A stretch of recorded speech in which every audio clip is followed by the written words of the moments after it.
There's two articles I'd like to discuss today. The Nintendo Switch is still using friend codes to add some players in the future. This is apparently going to be updated. As you can see from the story, IGN's UK page shows that basically you can only add people with friend codes. That's further than locally. So I guess I don't know how subjective local players would be, but I would assume that would be like literally within the vicinity and not like your city or town or anything. So there you go. And then you can search users and players you played with and friend them also. But the system isn't fully up and running. Obviously, the network and the updates and the changes and the overhauls to the system that Nintendo was doing isn't completely there. They might update it day one. They might update it a month later. Who knows? It's still a thing. The second story is really what I wanted to detail and discuss too, but I didn't feel like the friend code thing had enough to it to just warrant a single video by itself. So the Nintendo Switch apparently is going to be meeting demands this year as well, and that's what Nintendo maintains. This is from Reggie Statement, and he had quite a bit to say on this.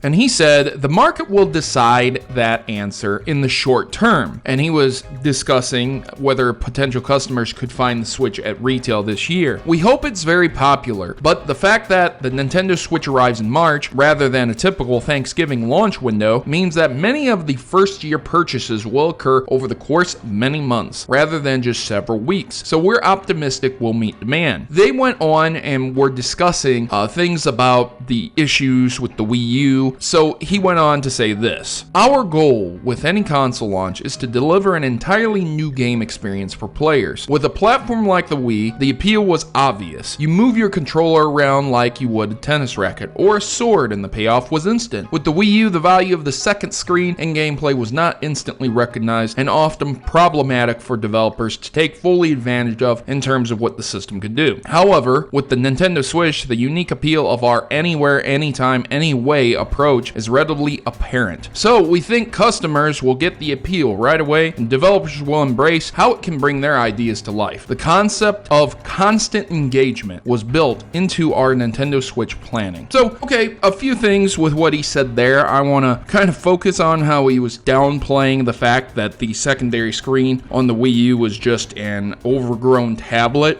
that you couldn't take with you. I mean, it's obvious it was a failure because it was too late. Tablets had already taken off, cell phones had already taken off, and when you can't take your tablet with you, it's stupid. It's dumb. Now, that's not saying that you couldn't use the secondary screen for very important things like a map screen. I think every gamer on the planet who's ever had to deal with referencing a map screen multiple times will thank God that they could just look down at a screen instead of bringing up a menu and bringing it back to the regular game. It's super annoying, breaks immersion, causes you to step away from the game to try and figure out where you're at, and it's annoying. So it's really nice to have something like that, along with things that I think a lot of people wanted, like the inventory screen being on the bottom screen, so you could play Minecraft fairly similar to the way you would be able to play it on PC, except that you would essentially have two screens, and you wouldn't have to keep bringing up your menu. So I think they kind of failed with that secondary screen there. It was pretty obvious what gamers wanted for it, and it didn't happen. And instead, Nintendo made a game like Paper Mario Color Splash, which a lot of people didn't enjoy. It wasn't the worst, but basically you can't play that game unless you have a Wii U, and emulating it will probably be extremely hard in the future because it really depends on that secondary screen to play the game. So that sucks, right? Oh well. Essentially what this article boils down to is what he said about launching it in a different month rather than Thanksgiving, because it's stretched out across several months and getting sales across several months instead of a bulk order on Thanksgiving. They will be able to not make an excessive amount and lose money on the bulk supply versus being able to find it in a store. And hopefully this will allow you to pick it up 10 times easier than if it was launched in Thanksgiving. I remember trying to get a Wii and it was very, very difficult for me when it first launched. I was very lucky to get one. So I'm thankful that they did try to take a new approach to this, and hopefully it will help in the long run, but that is to be seen. Ladies and gentlemen, do you agree with Reggie Statement with what he says here? Do you agree with him on what he was talking about with the Wii U? Let me know your comments, questions, concerns in the section below, and as always, I've been your host, Protomario, and I'm signing out. As always, good gaming and God bless.